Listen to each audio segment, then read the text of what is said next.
ಸರ್ಕಾರಿ ಬಸ್ಗಳಲ್ಲಿ ಮಹಿಳಾ ಪ್ರಯಾಣಿಕರಿಗೆ ಉಚಿತ ಪ್ರಯಾಣದ ಶಕ್ತಿ ಯೋಜನೆ ಬಗ್ಗೆ ಸಾರ್ವಜನಿಕರಿಂದ ಅಪಸ್ವರ ಕೇಳಿ ಬರ್ತಾ ಇದೆ. ಇನ್ನು ಇದೀಗ ಇದನ್ನ ಸ್ವತಃ ಕಾಂಗ್ರೆಸ್ ಶಾಸಕ ಕರ್ನಾಟಕ ರಾಜ್ಯ ಆಡಳಿತ ಸುಧಾರಣಾ ಆಯೋಗದ ಅಧ್ಯಕ್ಷ ಆರ್.ವಿ. ದೇಶಪಾಂಡೆ ಅವರೇ ಒಪ್ಪಿಕೊಂಡಿದ್ದಾರೆ. ಕೊಪ್ಪಳದಲ್ಲಿ ಮಾತನಾಡಿದವರು ಹೆಣ್ಮಕ್ಳು ಎಲ್ಲೊಂದರಲ್ಲಿ ಹೋಗ್ತಾ ಇದ್ದಾರೆ, ಹೀಗಾಗಿ ಗಂಡು ಮಕ್ಕಳಿಗೆ ಬಸ್ನಲ್ಲಿ ಹತ್ತಲು ಆಗ್ತಾ ಇಲ್ಲ, ಪರಿಸ್ಥಿತಿ ಕೆಟ್ಟದಾಗಿದೆ ಅಂತ ಹೇಳಿದ್ದಾರೆ. ಸಿದ್ದರಾಮಯ್ಯ ಮುಖ್ಯಮಂತ್ರಿ ನಾಯಕರು ಸರ್ಕಾರ ಬಡವರ ಪರವಾಗಿದೆ, ಕಾರ್ಮಿಕರ ಪರವಾಗಿದೆ, ಅಭಿವೃದ್ಧಿ ಪರವಾಗಿದೆ, ನ್ಯಾಯ ಪರವಾಗಿದೆ. ರಾಜ್ಯದಲ್ಲಿ ಮಾತಾಡಿದ್ರು, ನಾನು ಮಾತಾಡುದು 5 ಗ್ಯಾರಂಟಿಗಳು. ಹೆಣ್ಮಕ್ಕಳಿಗೆ 2,000 ರೂಪಾಯಿ, 300 ಯೂನಿಟ್ ಕರೆಂಟ್ ಮನ್ನಾ, ಯುವಕರಿಗೆ 30 ಮತ್ತೆ ಬಸ್ ಪ್ರಯಾಣ. ಹೆಣ್ಮಕ್ಕಳಿಗೆ ಹೊರಟ್ಬಿಟ್ಟಾವೆಲ್ಲ. ಯಾತ್ರಾ ಸ್ಥಳ ಹುಬ್ಳಿ ಕಡೆ, ಧಾರವಾಡ ಕಡೆ ಎಲ್ಲ ಹೆಣ್ಮಕ್ಳು ಹೊರಟ್ಬಿಟ್ಟಾರೆ. ಪರಿಸ್ಥಿತಿ ಪರಿಸ್ಥಿತಿ ಕೆಟ್ಟಾಗಿದೆ. ಬಸ್ನಲ್ಲಿ ಹತ್ತಿ ಜಾಗ ಇಲ್ಲ ನಿಮಗೆ, ಮತ್ ತಪ್ಪಿ ಹತ್ತಿ ಎಲ್ಲ ಹೆಣ್ಮಕ್ಳ ಕೈ ಹತ್ರ ಹೊಡ್ತಾ ಸಿಗುತ್ತದೆ. ಹಾಗಾಗಿ ಸಿದ್ದರಾಮಯ್ಯ ಸರ್ಕಾರ ಬಡವರ ಪರವಾಗಿ, ರೈತರ ಪರವಾಗಿ, ಮಹಿಳೆಯರ ಪರವಾಗಿ ಬಹಳಷ್ಟು ಕಾರ್ಯಕ್ರಮಗಳು ಮಾಡ್ತಿದ್ದಾರೆ. ಸ್ವಪಕ್ಷದ ವಿರುದ್ಧವೇ ಮತ್ತೆ ಆಳಂದ ಶಾಸಕ ಬಿಆರ್ ಪಾಟೀಲ್ ಗುಡುಗಿದ್ದಾರೆ. ನನ್ನ ಕ್ಷೇತ್ರಕ್ಕೆ ಅಲ್ಪಸಂಖ್ಯಾತ ಇಲಾಖೆಯಿಂದ 17 ಕೋಟಿ ಬಂದಿದೆ, ಆದರೆ ಆ ಬಗ್ಗೆ ನಮಗೆ ಮಾಹಿತಿಯೇ ಇಲ್ಲ. ಅಲ್ಲಿ ಶಾಲೆ ಕಟ್ಟಡ ನಿರ್ಮಾಣ ಮಾಡಲಾಗ್ತಾ ಇದೆ, ಅಲ್ಲಿ ಶಿಷ್ಟಾಚಾರ ಉಲ್ಲಂಘನೆಯಾಗಿದೆ, ಗುದ್ದಲಿ ಪೂಜೆಗೂ ನನ್ನನ್ನು ಕರೆದಿಲ್ಲ ಅಂತ ಕಿಡಿಕಾರಿದ್ದಾರೆ. ಯಾವ ಒಬ್ಬ ವ್ಯಕ್ತಿ ಹೆಸರು ತಗೊಂಡಿಲ್ಲ. ನಾನು ಸರ್ಫರಾಜ್ ಪ್ರೈವೇಟ್ ಸೆಕ್ರೆಟರಿ, ನಮ್ಮ ಹೌಸಿಂಗ್ ಮಿನಿಸ್ಟರ್ ಪ್ರೈವೇಟ್ ಸೆಕ್ರೆಟರಿ ಮಾತಾಡಿದ್ದೀನಿ. ಅದು ಯಾರು ನಾನು ಮಿನಿಸ್ಟರ್ಗೆ ಆರೋಪ ಮಾಡಿದ್ದೀನಾ? ನಿಮ್ಮ ಆಫೀಸಲ್ಲಿ ರಾಜೀವ್ ಗಾಂಧಿ ಹೌಸಿಂಗ್ ಕಾರ್ಪೊರೇಷನ್ದಲ್ಲಿ ನಡೆದಿದೆ ಅಂತ ಹೇಳಿದ್ದೀನಿ. ಮತ್ತೆ ತನಿಖೆ ಆಗಲಿ. ಈಗ ನಾನು ಹೇಳಿದ್ದು ಯಾವ ವ್ಯಕ್ತಿ ಹೆಸರು ಹೇಳಿಲ್ಲ. ರಾಜೀವ್ ಗಾಂಧಿ ಹೌಸಿಂಗ್ ಕಾರ್ಪೊರೇಷನ್ದಲ್ಲಿ ನಡೀತಾ ಇದೆ ಅನ್ನೋದನ್ನ ನಾನು ಹೇಳಿದ್ದೀನಿ. ಈಗ ನಾನು 17 ಕೋಟಿ ರೂಪಾಯಿ ನನ್ನ ಕ್ಷೇತ್ರಕ್ಕೆ ಮೈನಾರಿಟಿ ಫಂಡ್ ಎಲ್ಲ ಬಂದಿದೆ. ಒಂದು ವಸತಿ ಶಾಲೆ, ಕಾಂಪೌಂಡು ಮತ್ತು ಕೋಣೆಗಳು. ನನಗೆ ಗೊತ್ತೇ ಇಲ್ಲ. ನನಗೆ ಗುದ್ದಲಿ ಪೂಜೆ ಮಾಡಕ್ಕೆ ಡಿಪಾರ್ಟ್ಮೆಂಟ್ ಕರೆದೇ ಇಲ್ಲ. ಅಲ್ಲಿ ಶಿಷ್ಟಾಚಾರದ ಉಲ್ಲಂಘನೆ ಆಗಿದೆ, ಕಟ್ಟಡ ಶುರು ಆಗಿದೆ. ನನಗೆ ಗೊತ್ತಿಲ್ಲ. ಒಬ್ಬ ಶಾಸಕನಾಗಿ ಅಲ್ಲಿ ಏನಾಗಿದೆ ಗೊತ್ತಾಗ, ಆಲ್ರೆಡಿ ನಾವು KKRWಯಿಂದ ಶಾಲೆ ಕಟ್ತಾ ಇದ್ದೀವಿ. ಈಗ ಮತ್ತೆ ದುಡ್ಡು ಬಂದಿದೆ. ನಾವು ದುಡ್ಡು KKRWದಿಂದ ನಾನು ತಗೊಂಡು ಕಟ್ತಾ ಇದ್ದೀನಿ. ಮೌಲಾನಾ ಅಬುಲ್ ಕಲಾಂ ಆಜಾದ್ ಹಾಸ್ಟೆಲ್ ಆನಂದಲ್ಲಿ ಹೈಸ್ಕೂಲಲ್ಲಿ ಕಟ್ತಾ ಇದ್ದೀವಿ. ಈಗ ಮತ್ತೆ ಮೈನಾರಿಟಿ ಡಿಪಾರ್ಟ್ಮೆಂಟ್ ಇಂದ 17 ಕೋಟಿ ರೂಪಾಯಿ ಬಂದಿದೆ. ಆ ಸ್ಕೂಲ್ ಬಿಲ್ಡಿಂಗು, ಕಾಂಪೌಂಡು, ಇದಕ್ಕೆ 17 ಕೋಟಿ ರೂಪಾಯಿ. ನಮ್ಗೆ ಗೊತ್ತಿಲ್ಲ. ಡಿಪಾರ್ಟ್ಮೆಂಟ್ ಇಂದ ಮಂಜೂರು ಮಾಡ್ತಿರೋದು ಗೊತ್ತಿದ್ರೆ ನಾನು ಬೇರೆ ಕಡೆ ಉಪಯೋಗ ಮಾಡ್ತಿದ್ದೆ. ವಸತಿ ಯೋಜನೆಯಲ್ಲಿ ಅವ್ಯವಹಾರ ಖಂಡಿಸಿ ರಾಜ್ಯ ಸರ್ಕಾರದ ವಿರುದ್ಧ ವಿಜಯಪುರ ಜಿಲ್ಲಾ ಬಿಜೆಪಿ ವತಿಯಿಂದ ಪ್ರತಿಭಟನೆ ನಡೆಸಲಾಯಿತು. ನಗರದ ಡಾ ಬಿಆರ್ ಅಂಬೇಡ್ಕರ್ ಸರ್ಕಲ್ನಲ್ಲಿ ರಾಜ್ಯ ಸರ್ಕಾರದ ವಿರುದ್ಧ ಘೋಷಣೆ ಕೂಗಿ ಆಕ್ರೋಶ ವ್ಯಕ್ತಪಡಿಸಲಾಯಿತು. ಇನ್ನು ಪ್ರತಿಭಟನೆ ವೇಳೆ ಮಾಜಿ ವಿಧಾನ ಪರಿಷತ್ ಸದಸ್ಯ ಅರುಣಾ ಶಹಾಪುರ, ಮಹಾನಗರ ಪಾಲಿಕೆ ಸದಸ್ಯರಾದ ರಾಹುಲ್ ಜಾಧವ, ಉಮೇಶ್ ಕಾರಜೋಳ, ಸಂಜಯ್ ಪಾಟೀಲ್ ಕನ್ನಮಡಿ ಸೇರಿದಂತೆ ಹಲವರು ಭಾಗಿಯಾಗಿದ್ದಾರೆ. भारत माता की भ्रष्ट कांग्रेस ಸರ್ಕಾರಕ್ಕೆ ಲೂಟಿ ಹೊಡೆಯುತ್ತಿರುವ ಕಾಂಗ್ರೆಸ್ ಸರ್ಕಾರಕ್ಕೆ, ಭ್ರಷ್ಟ ಸಿದ್ದರಾಮಯ್ಯ ಸರ್ಕಾರಕ್ಕೆ, ಭಾರತ್ ಮಾತಾ ಕಿ ಭ್ರಷ್ಟ ಕಾಂಗ್ರೆಸ್ ಸರ್ಕಾರಕ್ಕೆ, ಲೂಟಿ ಹೊಡೆಯುತ್ತಿರುವ ಕಾಂಗ್ರೆಸ್ ಸರ್ಕಾರಕ್ಕೆ, ಭ್ರಷ್ಟ ಸಿದ್ದರಾಮಯ್ಯ ಸರ್ಕಾರಕ್ಕೆ, ಭಾರತ್ ಮಾತಾ ಕಿ ಭ್ರಷ್ಟ ಕಾಂಗ್ರೆಸ್ ಸರ್ಕಾರಕ್ಕೆ, ಲೂಟಿ ಹೊಡೆಯುತ್ತಿರುವ ಕಾಂಗ್ರೆಸ್ ಸರ್ಕಾರಕ್ಕೆ, ಭ್ರಷ್ಟ ಸಿದ್ದರಾಮಯ್ಯ ಸರ್ಕಾರಕ್ಕೆ. ಏನು ಪರ್ಸೆಂಟೇಜ್ ಕಲೆಕ್ಷನ್ ಆಕೈತಿ, ಇವತ್ತು ಸಾಮಾನ್ಯ ಜನರು ಬದುಕಲಾಗತೈತಿ. ಅದು ಬಿಜಾಪುರ ಎಲ್ಲ ಈ ಲಂಚ ತೆಗೆದುಕೊಳ್ತಕ್ಕಂಥ ಏನು ಸ್ವಾತಂತ್ರ್ಯ ಎಲ್ಲರಿಗೂ ಇವತ್ತು ಕೈ ಮುಗಿದು ಮನವಿ ಮಾಡ್ತೀನಿ. ಅಟ್ಲೀಸ್ಟ್ ಪರ್ಸೆಂಟೇಜ್ ಕಡಿಮೆ ಮಾಡಿರ್ತೀನಿ. ಯಾಕಂದ್ರೆ ಏನು ತಗೋತೀರಿ ಪರ್ಸೆಂಟೇಜ್ ಒಂದು ಅರ್ಧನೇ ಕಡಿಮೆ ಮಾಡಿ, ಬಟ್ ತಗೋಬೇಡ್ರಿ ನೀವು, ಪರ್ಸೆಂಟೇಜ್ ತಗೋಬೇಡ್ರಿ. ಇವತ್ತೇನಾಗೈತೆ ಅಂದ್ರೆ ಕಾಂಗ್ರೆಸ್ ಸರ್ಕಾರ ಇವತ್ತು ನಿಮಗೆ ಕನ್ಸಿಡರ್ ಕೊಡಿಸ್ಬೇಕಂದ್ರ ನಿಮ್ಗೆ ಹಂಗೆ ಕೊಡಿಸಿಲ್ಲ ಅವರು. ವಿಜಯಪುರದಲ್ಲಿ ಕ್ರೆಡಿಟ್ ವಾರ್ ಶುರುವಾಗಿದೆ. ಕೇಂದ್ರ ಸರ್ಕಾರದಿಂದ ವಿಜಯಪುರ ನೀರಾವರಿ ಯೋಜನೆಗೆ ಅನುಕೂಲ ಆಗಲಿ ಅಂತ ಕಾಲುವೆ ದುರಸ್ತಿ ಹಾಗೆ ನಿರ್ವಹಣೆಗೆ ಸುಮಾರು 2,600 ಕೋಟಿ ರೂಪಾಯಿಗೆ ಡಿಪಿಆರ್ ರೆಡಿ ಮಾಡಲು ಸೂಚನೆಯನ್ನು ಕೊಟ್ಟಿದೆ. ಈ ಬೆನ್ನಲ್ಲೇ ಕೆಪಿಸಿಸಿ ವಕ್ತಾರ ಇದು ನಮ್ಮ ಕಾಂಗ್ರೆಸ್ ಪಕ್ಷದ ಶಾಸಕರ ಪ್ರಯತ್ನದ ಫಲ ಅಂತ ಹೇಳುತ್ತಿದ್ದಾರೆ. ಇದರಲ್ಲಿ ಸಂಸದರ ಪಾತ್ರ ಇಲ್ಲ, ಕಾಂಗ್ರೆಸ್ ಶಾಸಕರ ಪಾಲಿದೆ. ಅಭಿವೃದ್ಧಿ ವಿಚಾರದಲ್ಲಿಯೂ ಕೂಡ ರಾಜಕಾರಣ ಮಾಡಬಾರದು ಅಂತ ಕೆಪಿಸಿಸಿ ವಕ್ತಾರ ಎಸ್.ಎಂ. ಪಾಟೀಲ್ ಗಣಿಹಾರ ಹೇಳಿದ್ದಾರೆ. ಸಂಸದರಾದ ಜಿನಿ ಸಾಹೇಬರು ಹಿಂದಿನ ದಿವಸ ಕಳೆದ 2 ದಿವಸಗಳಿಂದ ದೆಹಲಿಯಿಂದ ಸುದ್ದಿ ಬಿಡುಗಡೆ ಮಾಡಿದ್ದಾರೆ.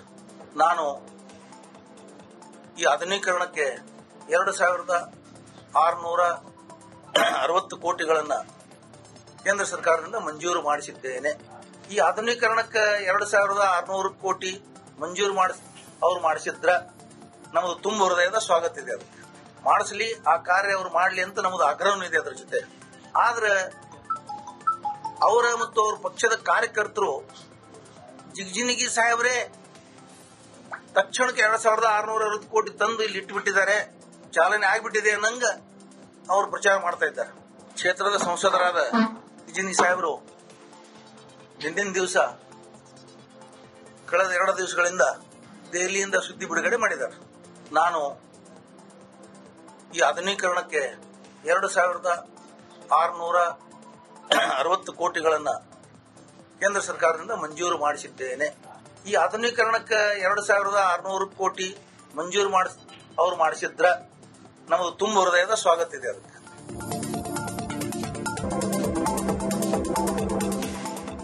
ಸರ್ಕಾರಿ ಬಸ್ಗಳಲ್ಲಿ ಮಹಿಳಾ ಪ್ರಯಾಣಿಕರಿಗೆ ಉಚಿತ ಪ್ರಯಾಣದ ಶಕ್ತಿ ಯೋಜನೆ ಬಗ್ಗೆ ಸಾರ್ವಜನಿಕರಿಂದ ಅಪಸ್ವರ ಕೇಳಿ ಬರ್ತಾ ಇದೆ. ಇನ್ನು ಇದೀಗ ಇದನ್ನ ಸ್ವತಃ ಕಾಂಗ್ರೆಸ್ ಶಾಸಕ, ಕರ್ನಾಟಕ ರಾಜ್ಯ ಆಡಳಿತ ಸುಧಾರಣಾ ಆಯೋಗದ ಅಧ್ಯಕ್ಷ ಆರ್.ವಿ. ದೇಶಪಾಂಡೆ ಅವರೇ ಒಪ್ಪಿಕೊಂಡಿದ್ದಾರೆ. ಕೊಪ್ಪಳದಲ್ಲಿ ಮಾತನಾಡಿದವರು, ಹೆಣ್ಮಕ್ಳು ಎಲ್ಲೊಂದರಲ್ಲಿ ಹೋಗ್ತಾ ಇದ್ದಾರೆ, ಹೀಗಾಗಿ ಗಂಡು ಮಕ್ಕಳಿಗೆ ಬಸ್ನಲ್ಲಿ ಹತ್ತಲು ಆಗ್ತಾ ಇಲ್ಲ, ಪರಿಸ್ಥಿತಿ ಕೆಟ್ಟದಾಗಿದೆ ಅಂತ ಹೇಳಿದ್ದಾರೆ. ಸಿದ್ದರಾಮಯ್ಯ ಮುಖ್ಯಮಂತ್ರಿ ನಾಯಕರು ಸರ್ಕಾರ ಬಡವರ ಪರವಾಗಿದೆ, ಕಾರ್ಮಿಕರ ಪರವಾಗಿದೆ, ಅಭಿವೃದ್ಧಿ ಪರವಾಗಿದೆ, ನ್ಯಾಯ ಪರವಾಗಿದೆ. ರಾಜ್ಯದಲ್ಲಿ ಮಾತಾಡಿದ್ರು, ನಾವು ಮಾತಾಡಿದ್ರು 5 ಗ್ಯಾರಂಟಿಗಳು. ಹೆಣ್ಮಕ್ಕಳಿಗೆ 2,000 ರೂಪಾಯಿ, 300 ಯೂನಿಟ್ ಕರೆಂಟ್ ಬಣ್ಣ, ಯುವಕರಿಗೆ ನಿರುದ್ಯೋಗಿ ಭತ್ಯೆ, ಬಸ್ ಪ್ರಯಾಣ, ಹೆಣ್ಮಕ್ಕಳಿಗೆ ಹೆಣ್ಮಕ್ಳು ಹೊರಟ್ಬಿಟ್ಟಾವೆಲ್ಲ. ಯಾತ್ರಾ ಸ್ಥಳ ಹುಬ್ಳಿ ಕಡೆ, ಧಾರವಾಡ ಕಡೆ ಎಲ್ಲ ಹೆಣ್ಮಕ್ಳು ಹೊರಟಿದ್ದಾರೆ.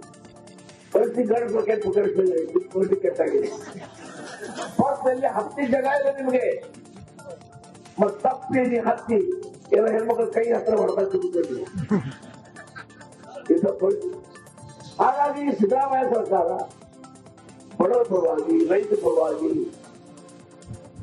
ಮಹಿಳೆಯರ ಪರವಾಗಿ ಬಹಳಷ್ಟು ಕಾರ್ಯಕ್ರಮಗಳು ಮಾಡ್ತಿದ್ದಾರೆ. ಸ್ವಪಕ್ಷದ ವಿರುದ್ಧವೇ ಮತ್ತೆ ಆಳಂದ ಶಾಸಕ ಬಿಆರ್ ಪಾಟೀಲ್ ಗುಡುಗಿದ್ದಾರೆ. ನನ್ನ ಕ್ಷೇತ್ರಕ್ಕೆ ಅಲ್ಪಸಂಖ್ಯಾತ ಇಲಾಖೆಯಿಂದ 17 ಕೋಟಿ ಬಂದಿದೆ, ಆದರೆ ಆ ಬಗ್ಗೆ ನಮಗೆ ಮಾಹಿತಿಯೇ ಇಲ್ಲ. ಅಲ್ಲಿ ಶಾಲೆ ಕಟ್ಟಡ ನಿರ್ಮಾಣ ಮಾಡಲಾಗ್ತಾ ಇದೆ, ಅಲ್ಲಿ ಶಿಷ್ಟಾಚಾರ ಉಲ್ಲಂಘನೆಯಾಗಿದೆ, ಗುದ್ದಲಿ ಪೂಜೆಗೂ ನನ್ನನ್ನು ಕರೆದಿಲ್ಲ ಅಂತ ಕಿಡಿಕಾರಿದ್ದಾರೆ. ಯಾವ ಒಬ್ಬ ವ್ಯಕ್ತಿ ಹೆಸರು ತಗೊಂಡಿಲ್ಲ. ನಾನು ಸರ್ಫರಾಜ್ ಪ್ರೈವೇಟ್ ಸೆಕ್ರೆಟರಿ, ನಮ್ಮ ಹೌಸಿಂಗ್ ಮಿನಿಸ್ಟರ್ ಪ್ರೈವೇಟ್ ಸೆಕ್ರೆಟರಿ ಮಾತಾಡಿದ್ದೀನಿ. ಅದು ಯಾರು ನಾನು ಮಿನಿಸ್ಟರ್ಗೆ ಆರೋಪ ಮಾಡಿದ್ದೀನಾ? ನಿಮ್ಮ ಆಫೀಸಲ್ಲಿ ರಾಜೀವ್ ಗಾಂಧಿ ಹೌಸಿಂಗ್ ಕಾರ್ಪೊರೇಷನ್ದಲ್ಲಿ ನಡೆದಿದೆ ಅಂತ ಹೇಳಿದ್ದೀನಿ. ಮತ್ತೆ ತನಿಖೆ ಆಗಲಿ. ಈಗ ನಾನು ಹೇಳಿದ್ದು ಯಾವ ವ್ಯಕ್ತಿ ಹೆಸರು ಹೇಳಿಲ್ಲ. ರಾಜೀವ್ ಗಾಂಧಿ ಹೌಸಿಂಗ್ ಕಾರ್ಪೊರೇಷನ್ದಲ್ಲಿ ನಡೀತಾ ಇದೆ ಅನ್ನೋದನ್ನ ನಾನು ಹೇಳಿದ್ದೀನಿ. ಈಗ ನಾನು 17 ಕೋಟಿ ರೂಪಾಯಿ ನನ್ನ ಕ್ಷೇತ್ರಕ್ಕೆ ಮೈನಾರಿಟಿ ಫಂಡ್ ಎಲ್ಲ ಬಂದಿದೆ. ಒಂದು ವಸತಿ ಶಾಲೆ, ಕಾಂಪೌಂಡು ಮತ್ತು ಕೋಣೆಗಳು. ನನಗೆ ಗೊತ್ತೇ ಇಲ್ಲ. ನನಗೆ ಗುದ್ದಲಿ ಪೂಜೆ ಮಾಡಕ್ಕೆ ಡಿಪಾರ್ಟ್ಮೆಂಟ್ ಕರೆದೇ ಇಲ್ಲ. ಅಲ್ಲಿ ಶಿಷ್ಟಾಚಾರದ ಉಲ್ಲಂಘನೆ ಆಗಿದೆ, ಕಟ್ಟಡ ಶುರುವಾಗಿದೆ. ನನಗೆ ಗೊತ್ತಿಲ್ಲ. ಒಬ್ಬ ಶಾಸಕನಾಗಿ ಅಲ್ಲೇನಾಗಿದೆ ಗೊತ್ತಾಗ, ಆಲ್ರೆಡಿ ನಾವು KKRWಲಿಂದ ಶಾಲೆ ಕಟ್ತಾ ಇದ್ದೀವಿ. ಈಗ ಮತ್ತೆ ದುಡ್ಡು ಬಂದಿದೆ. ನಾವು ದುಡ್ಡು KKRWಲಿಂದ ನಾನು ತೊಗೊಂಡು ಕಟ್ತಾ ಇದ್ದೀನಿ. ಮೌಲಾನಾ ಅಬುಲ್ ಕಲಾಂ ಆಜಾದ್ ಹಾಸ್ಟೆಲ್ ಆಳಂದಲ್ಲಿ ಹೈಸ್ಕೂಲಲ್ಲಿ ಕಟ್ತಾ ಇದ್ದೀವಿ. ಈಗ ಮತ್ತೆ ಮೈನಾರಿಟಿ ಡಿಪಾರ್ಟ್ಮೆಂಟ್ ಇಂದ 17 ಕೋಟಿ ರೂಪಾಯಿ ಬಂದಿದೆ. ಆ ಸ್ಕೂಲ್ ಬಿಲ್ಡಿಂಗು, ಕಾಂಪೌಂಡು ಇದಕ್ಕೆ 17 ಕೋಟಿ ಸ್ಕೂಲಿಗೆ 2 ಬಜೆಟ್ ನಮ್ಗೆ ಗೊತ್ತಿಲ್ಲ. ಡಿಪಾರ್ಟ್ಮೆಂಟ್ ಇಂದ ಮಂಜೂರು ಮಾಡ್ತಿರೋದು ಗೊತ್ತಿದ್ರೆ ನಾನು ಬೇರೆ ಕಡೆ ಉಪಯೋಗ ಮಾಡ್ತಿದ್ದೆ. ವಸತಿ ಯೋಜನೆಯಲ್ಲಿ ಅವ್ಯವಹಾರ ಖಂಡಿಸಿ ರಾಜ್ಯ ಸರ್ಕಾರದ ವಿರುದ್ಧ ವಿಜಯಪುರ ಜಿಲ್ಲಾ ಬಿಜೆಪಿ ವತಿಯಿಂದ ಪ್ರತಿಭಟನೆ ನಡೆಸಲಾಯಿತು. ನಗರದ ಡಾಕ್ಟರ್ ಬಿಆರ್ ಅಂಬೇಡ್ಕರ್ ಸರ್ಕಲ್ನಲ್ಲಿ ರಾಜ್ಯ ಸರ್ಕಾರದ ವಿರುದ್ಧ ಘೋಷಣೆ ಕೂಗಿ ಆಕ್ರೋಶ ವ್ಯಕ್ತಪಡಿಸಲಾಯಿತು. ಇನ್ನು ಪ್ರತಿಭಟನೆ ವೇಳೆ ಮಾಜಿ ವಿಧಾನ ಪರಿಷತ್ ಸದಸ್ಯ ಅರುಣಾ ಶಹಾಪುರ, ಮಹಾನಗರ ಪಾಲಿಕೆ ಸದಸ್ಯರಾದ ರಾಹುಲ್ ಜಾಧವ, ಉಮೇಶ್ ಕಾರಜೋಳ, ಸಂಜಯ್ ಪಾಟೀಲ್ ಕನಮಡಿ ಸೇರಿದಂತೆ ಹಲವರು ಭಾಗಿಯಾಗಿದ್ದಾರೆ. ಭಾರತ್ ಮಾತಾ ಕಿ ಭ್ರಷ್ಟ ಕಾಂಗ್ರೆಸ್ ಸರ್ಕಾರಕ್ಕೆ ಲೂಟಿ ಹೊಡೆಯುತ್ತಿರುವ ಕಾಂಗ್ರೆಸ್ ಸರ್ಕಾರಕ್ಕೆ ಭ್ರಷ್ಟ ಸಿದ್ದರಾಮಯ್ಯ ಸರ್ಕಾರಕ್ಕೆ ಭಾರತ್ ಮಾತಾ ಕಿ ಭ್ರಷ್ಟ ಕಾಂಗ್ರೆಸ್ ಸರ್ಕಾರಕ್ಕೆ ಲೂಟಿ ಹೊಡೆಯುತ್ತಿರುವ ಕಾಂಗ್ರೆಸ್ ಸರ್ಕಾರಕ್ಕೆ ಭ್ರಷ್ಟ ಸಿದ್ದರಾಮಯ್ಯ ಸರ್ಕಾರಕ್ಕೆ ಭಾರತ್ ಮಾತಾ ಕಿ ಭ್ರಷ್ಟ ಕಾಂಗ್ರೆಸ್ ಸರ್ಕಾರಕ್ಕೆ ಲೂಟಿ ಹೊಡೆಯುತ್ತಿರುವ ಕಾಂಗ್ರೆಸ್ ಸರ್ಕಾರಕ್ಕೆ ಭ್ರಷ್ಟ ಸಿದ್ದರಾಮಯ್ಯ ಸರ್ಕಾರಕ್ಕೆ ಏನು ಪರ್ಸೆಂಟೇಜ್ ಕಲೆಕ್ಷನ್ ಆಕೈತಿ ಇವತ್ತು ಸಾಮಾನ್ಯ ಜನರು ಬದುಕಲಾಗತೈತಿ. ಅದು ಬಿಜಾಪುರದ ಎಲ್ಲ ಈ ಲಂಚ ತೆಗೆದುಕೊಳ್ತಕ್ಕಂಥ ಏನು ಬಾಟಮ್ ಟು ಟಾಪ್ ಎಲ್ಲರಿಗೂ ಇವತ್ತು ಕೈ ಮುಗಿದು ಮನವಿ ಮಾಡ್ತೀನಿ. ಅಟ್ಲೀಸ್ಟ್ ಪರ್ಸೆಂಟೇಜ್ ಕಡಿಮೆ ಮಾಡಿರ್ತಾರೆ. ಏನು ತಗೋತೀರಿ ಪರ್ಸೆಂಟೇಜ್ ಒಂದು ಅರ್ಧಾರೆ ಕಡಿಮೆ ಮಾಡಿ, ಬಟ್ ತಗೋಬೇಡ್ರಿ ನೀವು ಪರ್ಸೆಂಟೇಜ್ ತಗೋಬೇಡ್ರಿ. ಇವತ್ತೇನಾಗೈತೆ ಅಂದ್ರ ಕಾಂಗ್ರೆಸ್ ಸರ್ಕಾರ ಇವತ್ತು ನಿಮ್ಗೆ ಕಡಿಮೆ ಮೇಲೆ ಕೊಡಿಸ್ಬೇಕಂದ್ರ ನಿಮ್ಗೆ ಹಂಗೆ ಕೊಡಿಸಿಲ್ಲ ಅವರು. ವಿಜಯಪುರದಲ್ಲಿ ಕ್ರೆಡಿಟ್ ವಾರ್ ಶುರುವಾಗಿದೆ. ಕೇಂದ್ರ ಸರ್ಕಾರದಿಂದ ವಿಜಯಪುರ ನೀರಾವರಿ ಯೋಜನೆಗೆ ಅನುಕೂಲ ಆಗಲಿ ಅಂತ ಕಾಲುವೆ ದುರಸ್ತಿ ಹಾಗೆ ನಿರ್ವಹಣೆಗೆ ಸುಮಾರು 2,600 ಕೋಟಿ ರೂಪಾಯಿಗೆ ಡಿಪಿಆರ್ ರೆಡಿ ಮಾಡಲು ಸೂಚನೆಯನ್ನು ಕೊಟ್ಟಿದೆ. ಈ ಬೆನ್ನಲ್ಲೇ ಕೆಪಿಸಿಸಿ ವಕ್ತಾರ ಇದು ನಮ್ಮ ಕಾಂಗ್ರೆಸ್ ಪಕ್ಷದ ಶಾಸಕರ ಪ್ರಯತ್ನದ ಫಲ ಅಂತ ಹೇಳುತ್ತಿದ್ದಾರೆ. ಇದರಲ್ಲಿ ಸಂಸದರ ಪಾತ್ರ ಇಲ್ಲ, ಕಾಂಗ್ರೆಸ್ ಶಾಸಕರ ಪಾಲಿದೆ. ಅಭಿವೃದ್ಧಿ ವಿಚಾರದಲ್ಲಿಯೂ ಕೂಡ ರಾಜಕಾರಣ ಮಾಡಬಾರದು ಅಂತ ಕೆಪಿಸಿಸಿ ವಕ್ತಾರ ಎಸ್ಎಂ ಪಾಟೀಲ್ ಗಣಿಹಾರ ಹೇಳಿದ್ದಾರೆ. ಸಂಸದರಾದ ಜಿನಿ ಸಾಹೇಬರು ಹಿಂದಿನ ದಿವಸ ಕಳೆದ 2 ದಿವಸಗಳಿಂದ ದೆಹಲಿಯಿಂದ ಸುದ್ದಿ ಬಿಡುಗಡೆ ಮಾಡಿದ್ದಾರೆ. ನಾನು ಈ ಆಧುನೀಕರಣಕ್ಕೆ 2,660 ಕೋಟಿಗಳನ್ನ ಕೇಂದ್ರ ಸರ್ಕಾರದಿಂದ ಮಂಜೂರು ಮಾಡಿಸಿದ್ದೇನೆ. ಈ ಆಧುನೀಕರಣಕ್ಕೆ 2,600 ಕೋಟಿ ಮಂಜೂರು ಅವ್ರು ಮಾಡಿಸಿದ್ರ ನಮ್ಮದು ತುಂಬ ಹೃದಯದ ಸ್ವಾಗತ ಇದೆ. ಅದಕ್ಕೆ ಮಾಡಿಸಲಿ, ಆ ಕಾರ್ಯ ಅವ್ರು ಮಾಡಲಿ ಅಂತ ನಮ್ಮದು ಆಗ್ರಹನೂ ಇದೆ. ಅದ್ರ ಜೊತೆ ಆದ್ರೆ ಅವರ ಮತ್ತು ಅವ್ರ ಪಕ್ಷದ ಕಾರ್ಯಕರ್ತರು ಜಿಗಜಿಣಗಿ ಸಾಹೇಬ್ರೆ ತಕ್ಷಣಕ್ಕೆ 2,660 ಕೋಟಿ ತಂದು ಇಲ್ಲಿ ಇಟ್ಟುಬಿಟ್ಟಿದ್ದಾರೆ, ಚಾಲನೆ ಆಗಿಬಿಟ್ಟಿದೆ ಅನ್ನಂಗ ಅವರು ಪ್ರಚಾರ ಮಾಡ್ತಾ ಇದ್ದಾರೆ. ಕ್ಷೇತ್ರದ ಸಂಸದರಾದ ಜಿಗಜಿಣಗಿ ಸಾಹೇಬರು ಹಿಂದಿನ ದಿವಸ ಕಳೆದ 2 ದಿವಸಗಳಿಂದ ದೆಹಲಿಯಿಂದ ಸುದ್ದಿ ಬಿಡುಗಡೆ ಮಾಡಿದ್ದಾರೆ. ನಾನು ಈ ಆಧುನೀಕರಣಕ್ಕೆ 2,660 ಕೋಟಿಗಳನ್ನ ಕೇಂದ್ರ ಸರ್ಕಾರದಿಂದ ಮಂಜೂರು ಮಾಡಿಸಿದ್ದೇನೆ. ಈ ಆಧುನೀಕರಣಕ್ಕೆ 2,600 ಕೋಟಿ ಮಂಜೂರು ಅವ್ರು ಮಾಡಿಸಿದ್ರ ನಮ್ಮದು ತುಂಬ ಹೃದಯದ ಸ್ವಾಗತ ಇದೆ. ಅದಕ್ಕೆ